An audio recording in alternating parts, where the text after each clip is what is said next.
It's my privilege to be the host today. I'm Balin Balázs from the Environmental Social Science Research Group. I'm also a national contact point for the International Living Knowledge Network in Hungary. And I'm honored to welcome here a trio of true living knowledge. Please welcome Asha, Hinda, and Tom.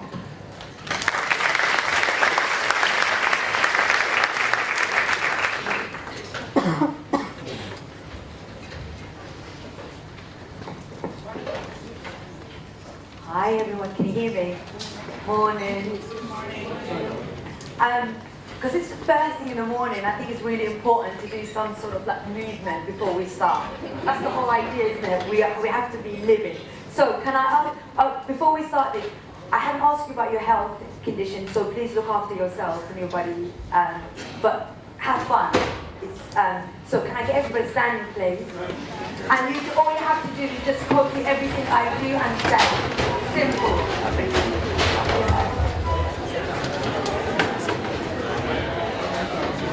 Move up there. Give him some space. You can leave. Is everybody ready? Can you hear me? Yes. Perfect. Okay. All you have to do is banana of the world unite.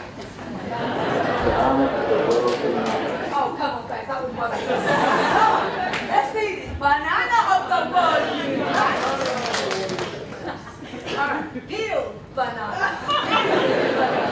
Peel banana. Peel. I like giggles. Oh my God. Peel banana. Should we do it one more time? All right. Everybody ready? Banana of the world unite. Peel banana. Peel banana.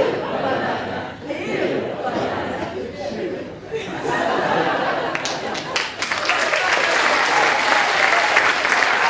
banana. The next one is go banana. How you go banana is up to you. But we'll start from the beginning, okay? Banana of the world. Peel banana. Peel banana. Peel banana. Go banana. Go banana.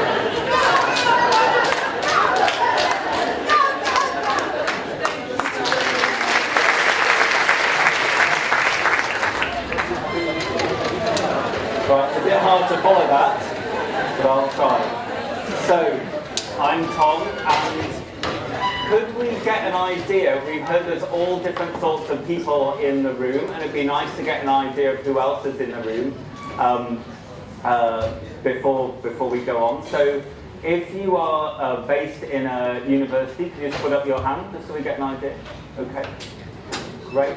If you are, let's go through it all, I think in my head. So if you're based in like a community group in a local organisation, put your hand up. Or a non-governmental organisation of any kind, keep your hand up. So local, non-governmental, okay. What other sorts of people might there be? What about students? Yay, students! We're all students of life. If you haven't put your hand up for one of the categories yet, can you put your hand up now? Okay, could you shout out what different things you might... How come by that you're not in university? You're not in university. A research, okay, if you're a research organisation, very technical. Research organisation, okay. And just shout out if you... Research organisation, okay. Same, okay, cool. Local government. Local government, there we go. Excellent. Right. So, quick series of questions you can answer as you feel, right? There's no right answer. Is democracy in the world going well at the moment? If it's going well at the moment, put up your hand. Okay. If democracy is not going well at the moment, put up your hand. Okay, one person is going well. Okay. What about where you live? Right, so forget democracy in the world. Where you live right now, how's democracy? Let's do it the reverse way around. If democracy is going terribly where you live at the moment, put up your hand. Terrible. If democracy is going terribly badly where you live, put up your hand. Okay. And if democracy is going well where you live, put up your hand. Okay, so it's better when people vote. It's all relative. And then finally, in your place of work, okay, where you work, not where you live, but where you work, your research institute, your university, where you're a student, local government, wherever. If it's going well in your place of work, put up your hand. Nice, not like my university. And if it's going badly where you work, put up your hand. Okay. And there's some not commenting very wisely because we're being videoed on very many cameras. So, I guess the question we have today is, there are all different ways in which science and research are changing the world. I was hearing yesterday that Monsanto, the chemical company, is investing a lot in artificial intelligence and drones so that they can monitor, they can fly over areas and decide where needs clear felling, where the indigenous people need clearing out, and they're combining that with big data and all these other things. So lots of research is not, doesn't seem to bear any relationship to democracy, and yet the title of our session is Democratizing Research, so how does that work? So I guess what brought us together originally, and we've worked together for a few years now, is the answer to the following question. So if we turn the cameras off at this point so you can give a private answer, is democracy appropriate for creating new knowledge? So that's the question. Is democracy appropriate for creating new knowledge? If you think it is not appropriate for creating new knowledge, you want to put up your hand? If democracy is appropriate for creating new knowledge, put up your hand. Let's put up your hands now. And if you're somewhere in between, or don't understand the question, or don't want to answer, can you put up your hand just so we get an idea? Okay, that's fine, that's fine. So our answer to that question was yes, that it should. And in fact, the sort of approach that brought us together, participatory action research, we think that's an essential framework for not only creating new knowledge, that is actually more objectively true than conventional way knowledge has been brought about, but also that it creates a better world.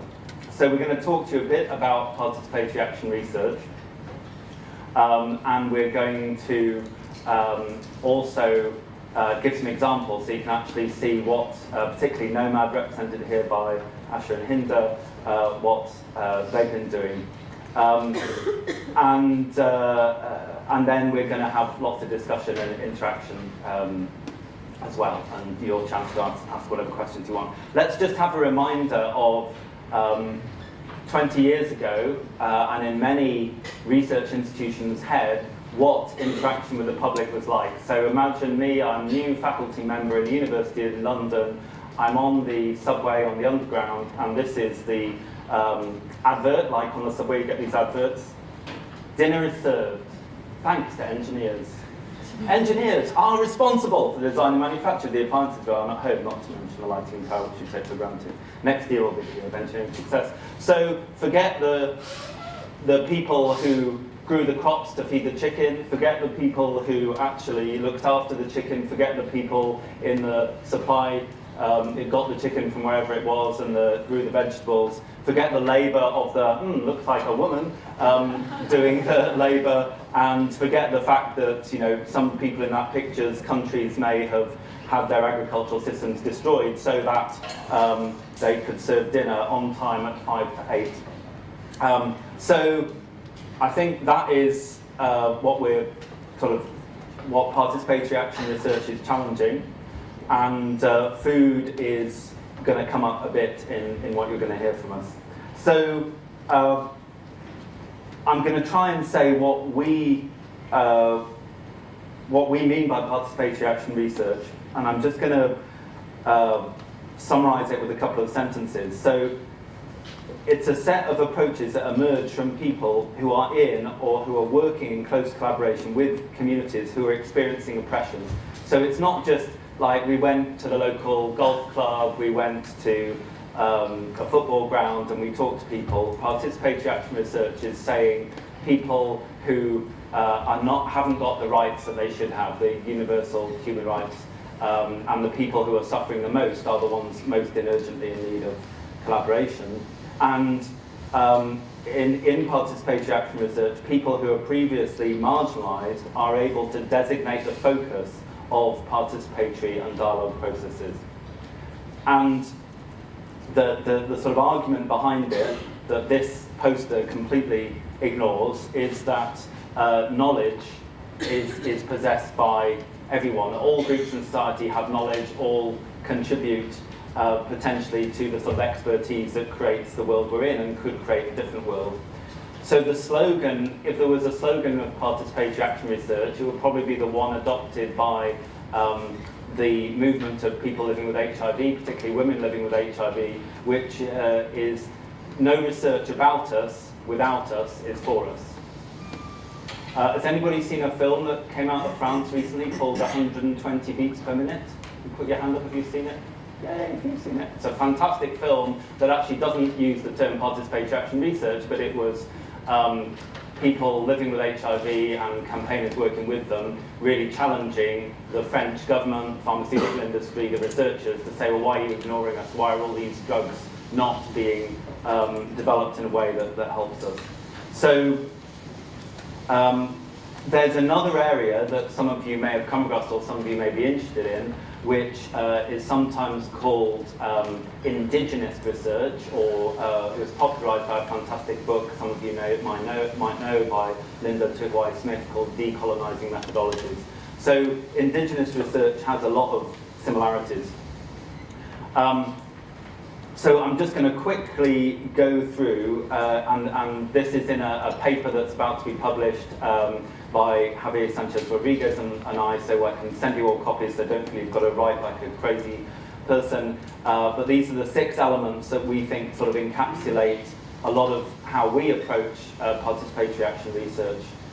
These two are going to disagree with me in a minute, but at the moment they're agreeing with me, so they'll come and change the points. So, number 1, PAR, participatory action research. PAR attempts to contribute to an improvement of the human condition through repeated cycles of action and reflection. So it's not just doing the action, it's reflecting on it, but if you're not taking action, then it's not action research. And with members of the collective, so in the case of some of the projects Noma will be talking about today, they very kindly invited me to be part of their research collective. Members of the collective working on an equal footing. PAR raises 2 related questions: who has relevant knowledge and who should have the power? We'll come back to that in a minute. PAR answers these questions by challenging the assumptions of professional researchers knowing best and being in charge. So the phrase academic autonomy is used in some of the literature, we're challenging that. And 4, got through that for halfway, PAR demands that research institutions should decide the agenda for their research in collaboration with others outside their institutions who have relevant knowledge. Now that sounds really easy, but how often does it happen? We can discuss. And fifthly, PAR aims to support intercultural dialogue between those whose knowledge and interests have historically been marginalised and treated solely as objects of research, and the experts and institutions in dominant positions. And finally, PAR encourages professional researchers to become fully involved in struggles related to people who are experiencing oppression, thereby putting themselves economically, socially, and potentially physically at risk. So we know a bit about that, and we can talk more about that later on. So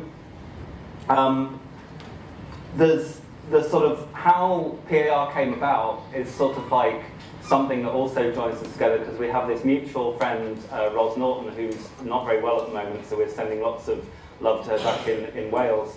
But she talked a lot about Paulo Freire, who is this Brazilian educator, and that his story of growing up in what was a middle-class household, and then his father lost his job in, 1930s Brazil, and suddenly the family was plunged into poverty. So suddenly he was playing football with literally the kids who were living in with nothing, didn't have enough to eat, and that was a really powerful thing for him. So he was suddenly like downwardly mobile, and that's an experience not unique to him, but what he did with it was so exciting, in that he qualified as a lawyer eventually, but he said, well, I'm not going to use that. I'm going to go back into schools and try and pioneer an approach to what he called pedagogy. Now, people think pedagogy is teaching, but what Freire pointed out is that pedagogy means accompanying the learner. So it's like learning together.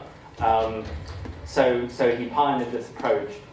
And Javier Sanchez Rodriguez, who's another part of our group, he's very keen on the next step, because it was by Colombia, and he's from Colombia. Orlando Falls Border developed this and named participatory action research as what happened when that co-learning became part of a collective. And he was very active in combating the dictatorship in Colombia, and used participatory action research to work with Los Campesinos, the people who in English are called the peasants, that my 12-year-old says she would never want to be a peasant, because peasant in English has got this term of like, you must be stupid, which is really interesting in itself. Anyway, the Campesinos of Colombia worked with Orlando Falls Border.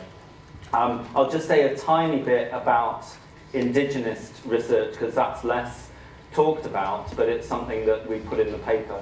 I'm just going to read a couple of sentences again. Indigenous approaches to research, which are pioneered by Australian Aboriginal scholars such as Lester Rigney, share many aspects of PAR. They're formed around three principles of resistance, political integrity, and privileging Indigenous voices. Like other Indigenous researchers, so this is a quote actually from Linda Tuhiwai-Smith, who I mentioned earlier. She says, like other Indigenous research, Indigenous research connects research to liberation and the history of oppression and racism. She put this definition in the context of, and I hope this is pronouncing it, is any Maori people from Eritrea here who can correct me on my pronunciation? I think this is Kaupapa Maori, which is a Maori term meaning a plan of action created by the Maori to express Maori aspirations. So they talk about a Kaupapa Maori approach to research, which, I'm quoting here, sets out to make a positive difference for the Maori that incorporates a model of social change or transformation, that privileges Maori knowledge and ways of being, that sees engagement in theory as well as empirical research as a significant task, and that sets out a framework for organising, conducting and evaluating Maori research. Right, that's done with the reading, you'll be pleased to hear. Now, my favourite bit, which is back to Freire and what he did with participatory action research. So he didn't invent the term, it was Orlando Falls Border, but there's this fantastic literature, and again, you can look it up in the paper, that sort of shows what he did about power and knowledge. Because, so traditionally, the professional's the expert. In a sense, the rest of us just have to sort of, we're in this technocracy, this technocratic system. And he said, well, that's sort of like a continuum. So society exists on a continuum between, there are times where experts get completely marginalised, and there's times when they're in control. So just a minute, see, yeah, so there we go. So, I got a pointer, woo! So there we go. Who has the knowledge, okay? And at the other end of the spectrum, it's distributed. Different knowledge holders are in dialogue. And then you get along the power agenda. If the institution sets the agenda, that's one end of the spectrum. The people set the agenda, that's the other. Okay, that's fine, that's obvious, isn't it? What happens when you put this together in a research context is, so over here, we've got professionals are the experts and the institutions setting the agenda, okay? So there they are. It's a research university. It's what I work in for the next few weeks. I'm switching mostly out of the university sector, but that's where I've been for the last 20 years, and if you include my PhD, 25 years. But there are other people occupying this space. In Britain, we have a National Health Service that's very into involving patients in research. Now that is still the institution setting the agenda, and as an example, some of you may know with the sheep in northwest England after Chernobyl, Brian Wynne popularised that study. But the institution's still in control, so you're seeing different knowledge holds in dialogue. Like most doctors can be very expert doctors, but if you've had an organ transplant, not many doctors have had organ transplants, so they need to be in dialogue with the patient. And similarly, in Cumbria, the farmers knew what was happening in their soils far better than the government scientists who came and gave them the wrong advice and got it wrong. That's easy to read up about if you're interested, and there's references as well. Now, what about the other quadrants? I think living knowledge network might be up here. This may be controversial, we can discuss it. So the professional is still the expert, because actually you've still got scientists, people in universities, the majority of people in this room, but actually people are getting to set the agenda. As certainly the science shop was initially conceived, it was people like saying, I've got this issue, can we work together on it? And there's this term, community-based participatory research. Bottom right quadrant is where participatory action, PAR is, and that's what you're going to hear about from Nomads. So just as they've got nice and comfy sitting down, I'm going to invite Hinda and Asha to come back up and talk about Nomads' approach to this, and we're going to see a short film as well.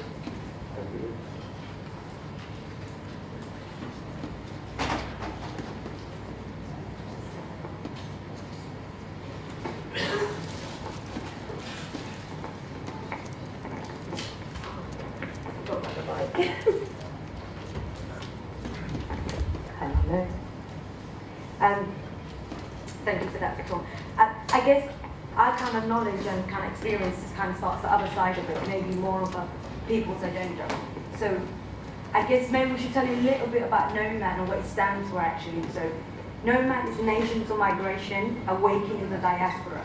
So myself and Asha and another person called Fatma has kind of started the organization. And Tom talks about a little about the idea of participation, actually research being an action and reflection, and action and reflection. The whole organization started out of that process. So we are from refugee and community background. So we say we are people from refugee and migrant background, and people who seeking asylum in the UK. So the idea of labeling us is one of the issues that we had, and we work with loads of organizations, and that's how it kind of came about. So we kind of got interested in research because I'm originally from Somalia, so it's Asha, but there's a collective of us involved in the organization.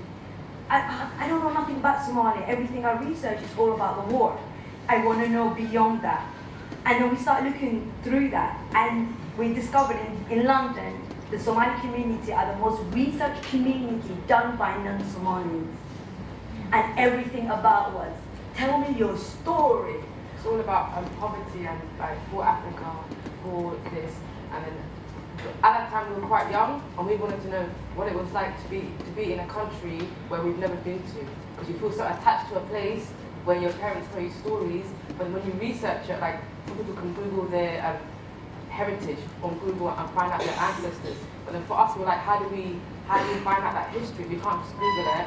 And then when we tried to find out, it was so hard because when you researched it on the internet, all it showed, because at the time there was the famine in Somalia, and they just portrayed Somalia as one image, which was 22 years of war and the famine. And then what we realized through that process, Somali people keep their history orally, they're storytellers, and a lot of the elders hold that history, hold that research within them. So all the stories that the parents were telling you and stuff, that was something that was passed on to them. And then we thought, actually, how do we keep this heritage and all these stories and bring it to kind of life and save it for the next generation? Because if we grow up here and we've taken on another culture, we've changed, and our identity has changed. How do we keep certain parts of our own history and pass it on to the next generation? Especially if we speak a totally complete different language to our parents, you know, how does the next generation get a perspective of Somalia, which like was from completely their past as well? So that's that kind of, so quite a lot of it was also about personal, starting from that own agenda, trying to change it. And from being involved, that was one of the processes that in research we were involved in, and we made films about it. So how do you use creativity in a participatory kind of way and people to tell it? And then there's two concrete things that we want to share with you kind of today. One of the things was, when English is not your first language, probably some of you know and English dominates, you find yourself, oh, I can't write, and I can't write, and people, and that was one of the kind of things that we wanted to change it. So the unwritten tales of the tongue, I know it's written, we had a long conversation about this. There's a reason why it's like unwritten tales of the tongue, because a lot of the people that wrote, it was stories that their parents told them, or things that they feel about themselves, their identity, and what it was like to be a migrant from their perspective and their journey, and the stories that was never told, because it was like, it was told but it was not written down and stuff, so I keep forgetting the mic, I'm never good at mics. So the reason why we wanted to also bring it to you guys was, this is our logo, and I'll just pass it around and then you guys can see it. It looks like a tree, but I let you guys have a look and see, is it actually a tree? This pass. I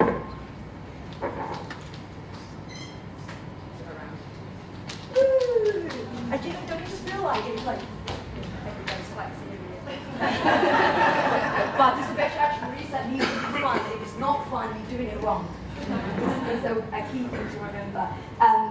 So we kind of, so that is kind of have a look, and that's who we are in a sense, and that's what our organization exists for. We want to change the way that people from a certain background are seen, and they know it's being produced. But also, what they.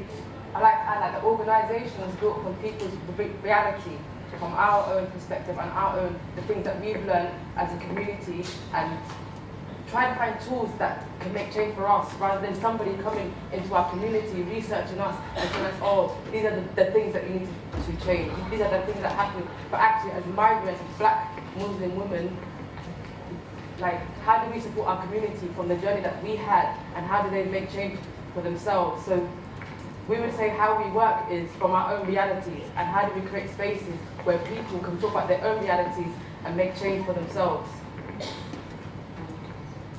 So we're going to tell you how we, so then we met Tom for loads of research, other stuff that we were doing, but one of the things that he's really interested in is food. I like to eat food. It's like, why do I want to talk about food for? Just leave me alone, I'm not interested in food. And it's like, but what about food justice? And we're like, oh, hold on a second, we're interested in justice. We might not be interested in food, we just want to consume it, but actually we're interested in justice. And how can we start, it's like, how do the two go together, food and justice, or what does that actually mean? And we're from an area called Northwest London.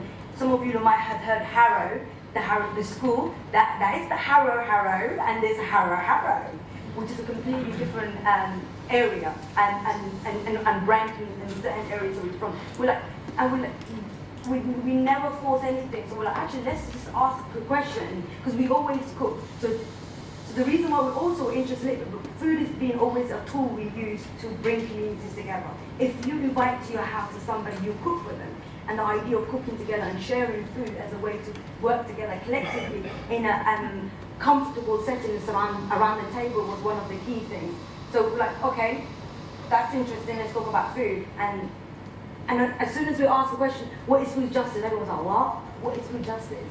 And then so what you will get to see is a small snapshot of what can happen. So we start to look at actually, people say, what is healthy food? What type of food are you eating? What is actually available to you? How do you these kind of impacts? And one of the key things we found out, it was like over 200 takeaways in the areas that people live. There was chicken and chip shop, there's a petting shop, it just continues. And different areas have like different, if you go to Chelsea and Kensington, you will never see a chicken shop. But if you go to where the community areas was, there was either betting shop, gambling shops, or just like hundreds of chicken shops. And I think it was the first time where young people actually looked at the environment and said, actually, this is quite interesting and it's quite weird. Why is there so many chicken shops and stuff? And just want to say what chicken shop is, not just like a raw chicken shop was like, no, it's like a fast food chain, like fast food chains. McDonald's, but in chicken. KFC, but it's cheaper than KFC. It's cheaper than KFC. It's like 99p, $1.99 for 2 chicken burgers and like chips. But the only shops that we could find was Marks and Spencer's, the most healthiest one you could go to, closest you can go to. But then people start talking about economically. Then people start talking about race, discrimination, racism, the choice of where you live, your housing estate, who actually puts you there. So actually, by just looking at food and justice together, it opened a whole dialogue, We also look at conversation. food banks. Is it Yeah. right? You know, is it right to have people? Yes, it's helping people, but food banks shouldn't exist because people should have enough food as well. And we looked at people reflecting on the world. You know, how come some parts of the world have so much food and some parts don't have food? And that all came from young people themselves looking at their own reality and where they live, and then looking at the wider perspective of the world and what impact that we have on the world and the world has on us. And then another part of it was, how do we tell this in a creative kind of way? But we are really interested of telling it our way. So then we found somebody who went to New University, who was a student, he was a filmmaker, and we were like, why don't you come and teach us actually how to make a film? How do you do it? Film editing, recording the film. So it wasn't just the kind of the research part of it and then put an expert in the middle of it. Oh, and look, they made a nice film. But it's really participation, actual research, but But you've done the the film. Yeah. So it was like, how do we make sure we break every barrier and actually look at the element and take it apart and then people to decide the questions and everybody to sit at the table really equally. And we stopped for a few months because people were just like, oh, it's just too much information There you go. to take in, especially when you ask people to look at the world in that concept. And I remember somebody, which in this film, another film we've done, there was another film that we've done, we asked around in communities as well, and Asha just touched on, somebody drew the world, and there was a side of it really fat image, and there was very skinny image, and I remember one he goes, I just go to Tesco, this is just too much for me to kind of understand, and it's about how you create an environment that is safe for people as well. So you just not kind of saying, oh, we can all talk about these are really participation. If you do it right, it's a really painful process. It's not an easy process, and it questions your values and your beliefs and your attitudes towards the world and the environment that you created. So you have to find that balance yourself as well. We'll stop talking. This is not participation, actual research. This is just boring people giving talks. So we apologize because it isn't. So we wanted it to just to make sure that we somehow, if we're going to continue talking about living knowledge, that we change the way we also talk about it. How do we do it so that we understand what it means, what we're saying, if that makes sense. We're not talking, I promise. So, well, in that spirit of participatoriness, while the film's going on, Balint very kindly offered to pass this round, but I'll explain it first. So, so we can have a discussion more easily and gather lots and lots of sort of thoughts from you. We have on the yellow sheets, if you have a question, could you get a big pen so we can read your writing and put a question on there. If you've got your own pen, great. Otherwise, there's some pens down here that you can grab. But please write big. So that's for questions. But what we'd also like is, in the spirit of participatory research, could you pledge to do something towards the aims of participatory action research? So you may just say, I'm going to do something next year with a group, or my group's going to do something with the university. So if we do that on pink, and then we'll collect them up at the end of the film, we can have a discussion. So if you could just take one each, I think it's enough, just about enough for one each. And if you have two questions, come back and get another one. But great, okay. Anything more you want to say for making the film? Can I point out they had such fun making this film, and they kept to the rule that if it doesn't involve having fun, it's not good participatory research, because nobody wants to do it, right? It's like, who wants to do that? And nobody's being paid to do it, apart from the occasional university academic. Right, here we go.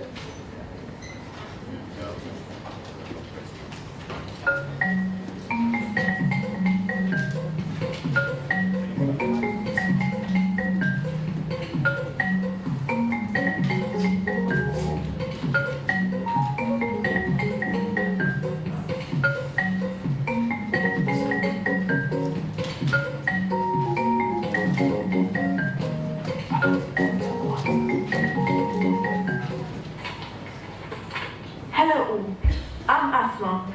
Today at Nomad News, we'll be talking about the controversy between healthy food and unhealthy food. Are you with healthy girl or unhealthy girl? Let's find out. Well, I'm not a fan of the healthy food. I think healthy food is good for everyone, I would say.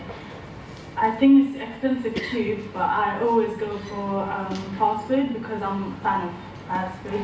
Like I always eat chicken and chips like every day, I would say. And when I was little, I never knew what healthy food and junk food is. So now I know what's the meaning of the healthy food and the junk food, because junk food makes it fat. My experience living in London, food justice by so some places just some people are eating chicken and chips. Why? Because it's cheaper. And some areas the food is quite expensive. You can't afford to buy. And by this thing, I have two hands. The one hand, maybe that area have rich people, and the other area have poor people.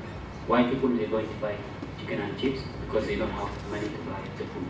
Right now here, I explain more about the price in different areas and in rich and poor. Well, food means to me nutrition.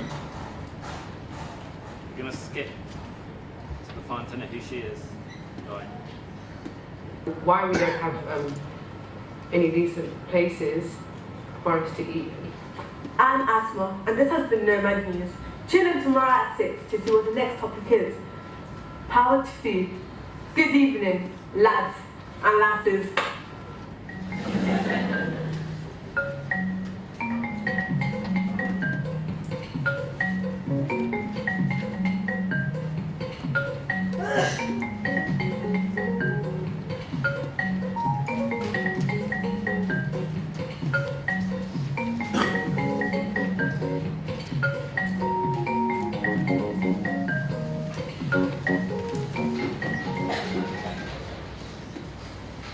So, as often with participatory sessions, we had plans for doing things that are much more interactive, but we started a bit late, sorry about that. But at least now we've got time to, we've got these magic buttons that mean, look at that. We can put your pledges and questions up there. I guess the pledges we're going to circulate with this amazing app and technology. Hopefully everybody will be able to see each other's pledges.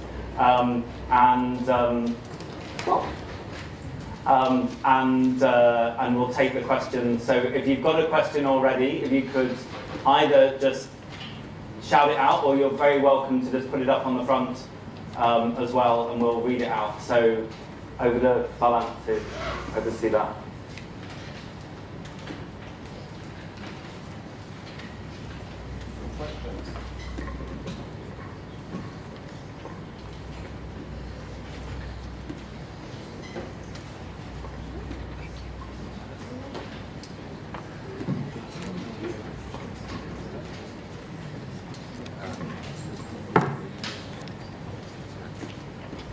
Okay. Any more questions for the presentation? It's actually just, sorry, Anna McKenna from the science shop at Queen's in Belfast. What is the logo if it's not a tree? It looks brilliant, but I'm just curious. It's the logo of the world upside down.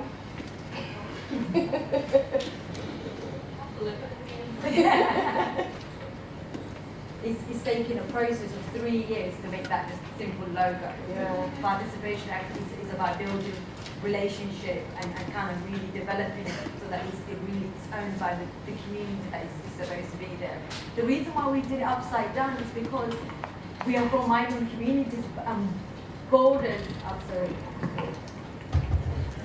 I'm really terrible at Mike, sorry. Borders are our biggest thing.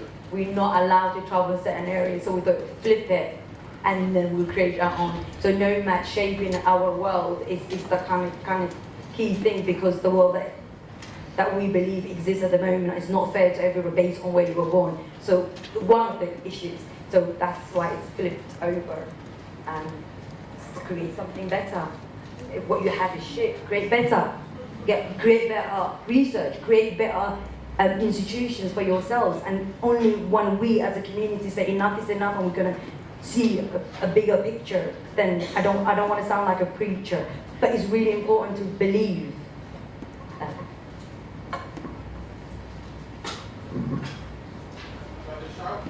There's somebody coming, I think. Oh, you've been beaten to it.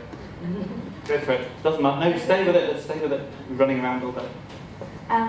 It's really interesting. I'm wondering, how do you keep it fun when you hit the hard part of a collaboration or a project that you're working on? Because there's almost always some really challenging part of the process. So how do you keep it fun when you hit that? I think I would say having conversations, real conversations, and creating an environment where people can ask challenging questions, especially the stuff that we don't want to talk about. Being human, create a space where we can be comfortable, we can be sensitive, we can cry, we can share our anger, but also learn how to work together. And we do have our challenges, times where you're even questioning yourself or thinking, why am I doing this? What's the purpose? But every single time when you say, what's the purpose, you think you want to give up, something so beautiful will happen and you realize this is why I do what I do. And this is, yeah, I would say the community trust and that environment of having really real dialogue, honest conversation. And it doesn't happen overnight. It takes lots of processes to get to know people, who they are, their journey, and also putting ourselves in it. You know, when we go into environments or spaces, we don't sit there as outsiders. We sit there to be part of it. And we believe everybody's story is just as important. We can't change the world just by saying, okay, you're the ones that are suffering, or you're the ones that are going through this issue, but we need to reflect on ourselves and how do we fit in the world together. There's one project, we sound quite amazing, this is maybe one of the projects I remember we worked with 2 academics, and it was about looking at LGBT community and looking at people from refugee and migrant background, and we were involved in an organisation that, and people, I'm assuming people know what, like, not necessarily, okay. It's like, okay, it's people who are from different sexualities, whichever way, but because we were involved in an organisation, we thought we created an incredible environment, everybody knows each other, we can really talk about these issues. And it was one of the most difficult projects that we've done, and we had to stop. And we continued because we got funding and we had to work with the academy. One was really up for it, and they were both lesbian, so it was whole dynamics. And the people that was part of the team were people who were still trying to come out within their communities.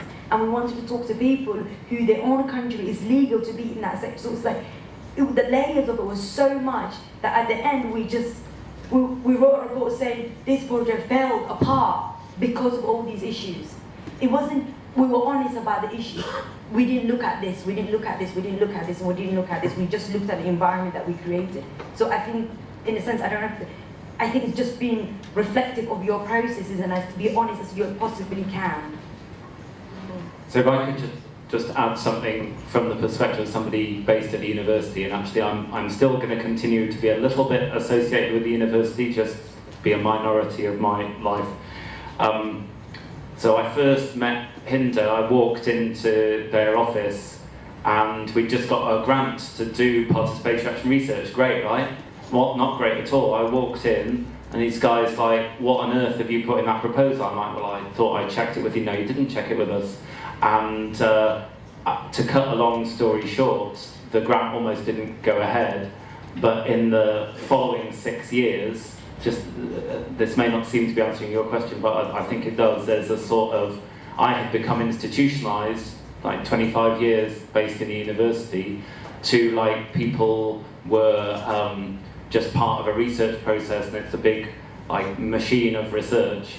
But in fact, there's a phrase in Britain, I think it may have come from the US, that groups like Nomad, they're the bid candy. So you put them in your bid to get your funding, because, oh yeah, you need community engagement. See a few nods around the room.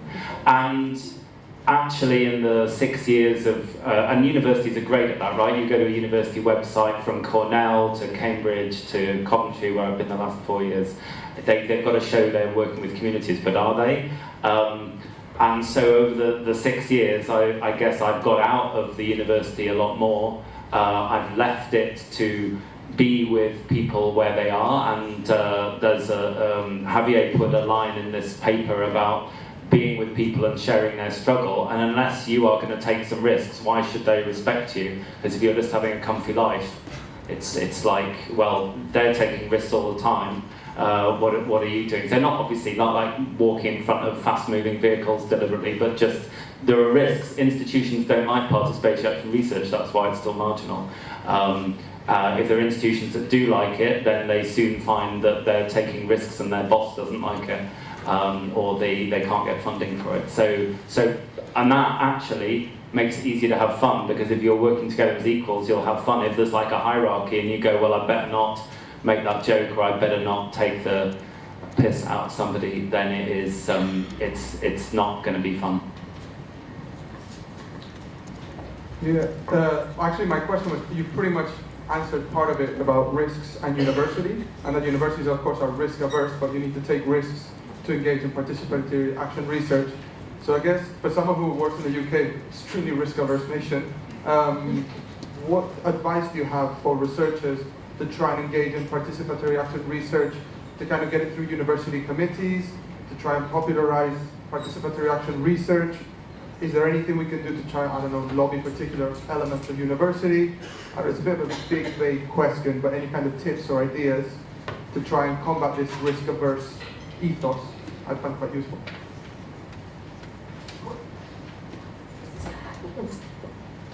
I think one of the things I kind of find quite a lot of the times that we get approached research questions that's already been decided. So I think planning practice has got a lot to do with it. So, oh, this is going to be participation in action research, it's going to be involvement. We want to find out how, so that many community, he or she needs to be this old, he or she needs to live in certain areas. And in a sense, it's like you already set the agenda, so it doesn't allow you. But communities are really interested, and they do research all the time. If you start the process with the people collectively, and then go on trying to find the money for it, and it becomes more in it, and you understand it. And also, just while Hinda's answering, our colleague here is going to collect up any pledges and questions, and we'll stick them on the front, and then we can maybe add some pledges to the questions. and also, kind of quite a lot of the times, what we kind of write a bit very loose in a sense of that community. So we have to fundraise as well as a charity. So we kind of do it in a really loose way that is, whoever's end up in the room 6 months down the line or 3 months, they can still shape it. So I guess it's how you write it, and actually instead of kind of saying risk is a learning process. So participation action is about learning process, it's about reflection action. So if you put your risk in that kind of context, it might help. I don't know. I know you guys have to do so many different things, but I think if you change the way you plan your research, quite a lot of the time actually people quite get excited about it. Just have a quick addition from my perspective. I'm sure it was helpful, Hinda. I guess in working from the university side, sometimes a bit of money comes up and that can destroy relationships. I think to build relationships without money being involved, because actually that took a long time to recover from. In this meeting, somebody in the meeting just said, look, Tom, you're just Mr. Rob the Bank. Anybody can do that, right? It's like you can get a grant, but what do you actually do? What are you going to do with us as humans? And I think actually I could recommend you some people, but I'd have to get to know you first. But I don't know whether you who you should be introduced to. Somebody who's like more at the one sort of risk or another take a risk, or actually whether the sort of people I'd introduce you to might get hurt. You know, that's just the reality of it. And so I think it's about relationships, and there's, people fall out, and I guess the main thing is, as Asha said, you've got to keep talking. So there's lots of lovely coloured bits of paper here. I don't know, we've got a chance to try and read some out, but if there's maybe one more question while we're collecting the final ones. So if there's a question. Brave people. Yeah, there's one. I'm Grant from the Wellcome Centre for Cultures and Environments of Health at the University of Exeter. I'm interested in two things really. One, how did your nomad community come together in the first place? Presumably it started as an informal kind of community. And then, did you go to Tom, or did Tom come to you with the issue you wanted to address? I think Tom's like a small part of our journey and our story. It's a tiny, tiny part. We love you, Tom. But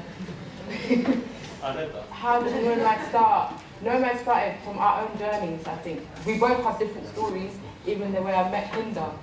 And she used to do community work with her own community. We didn't think of it as community work, we just thought of it as being people and like trying to work with our people of how to make change.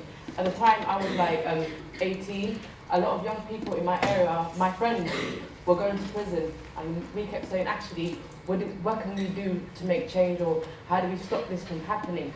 And then a lot of the youth services in our local area was very dehumanizing. You walk into the centre and nobody actually really talks to young people. You have pool, you have TV, no one engages. And then what they do is all the young people that they considered difficult or challenging behaviour, they get kicked out of the centres, and which we didn't understand. Like, youth centres are not schools. If you have challenging behaviour, my role should be to kind of engage with you, have real conversations, you know. And when we just literally, we went onto the streets to talk to young people and ask them why they don't use the centres and why they're hanging outside. So that was part of our research. But then the research was through like our own experiences, having conversations, young people telling us they were racist to us, they were homophobic, because we were quite a mixture of a group. They were sexist, everything. And the one thing that they said, why are you guys doing this? And we're like, because we care. And they were like, no, you don't care, you're getting paid to do this. And I think that still stuck to me. That was like 10 years ago. And I was like, wow, for you to be this young and think that no human can care about you without being paid, it's a shock. And then we went from them hanging outside the youth centre to coming inside the youth centre, from their hoodies on to their hoodies off, and like really working on asking, what do you want to do? As young people, what do you want to do? What do you want to make change about? Taking them out of the local areas, you know, moving them around London, but also focusing on what are their dreams, and it started from a youth project which was built with young people.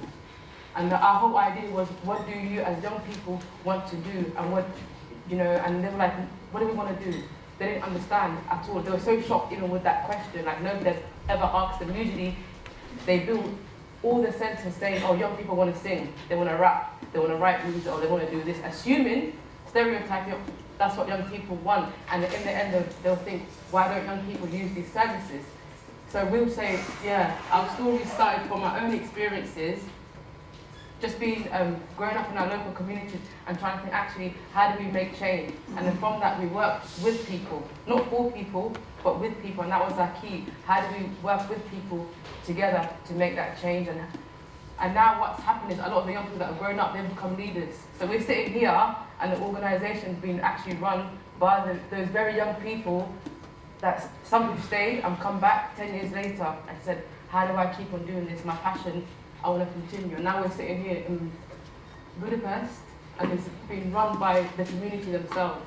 And I guess another to add that also, there was if you kind of find out refugee organization is led 90% of the time well-meaning white middle class, and it was, to be fair, I was frustrated with that. We are always the facilitators. We are the, oh, come on, bring him, this will make it magical. And it's like, and it came from that, and we wanted to create, when the people walk into the room, they see themselves in a position of power and all those different, and what to do with it. So that is also So I know there's some people from funding organisations in the room. If you could fund Nomad, that'd be great. So very quickly, some people did a great rebel thing of putting questions on pink. Well done. So the questions, I'm afraid we're not going to have a chance to go through all those, but if you want to come and ask us afterwards, we're here today, we're here tomorrow, come and find us. But the pledges my next research question will come not from me, but from the population that I'm interested in studying. Yay! Yes, come on. And I'm going to start a PAR group back home. I'm going to talk to students about PAR. I'm going to have a conversation with X to clear the air and name some current issues. I want to be in on that conversation. Organise a social event lunch for the whole group to get to know each other better. I will start a PAR unit community in the next couple of months as research. I will work with as many people as partners by advocating for citizens, not just students. And so they're part of the process. I would love to work on tribals issues in India, so that's Adivasis, indigenous people, through participatory action research. Love to talk to you about that. My next, I've read that, and although not research-based, I've pledged to include the voices of more refugee, people of refugee and migrant background in our student-led campaign to encourage the integration of migrants in Ireland. Fantastic. So thank you very much for your time, and look forward to talking to you over the next couple of days.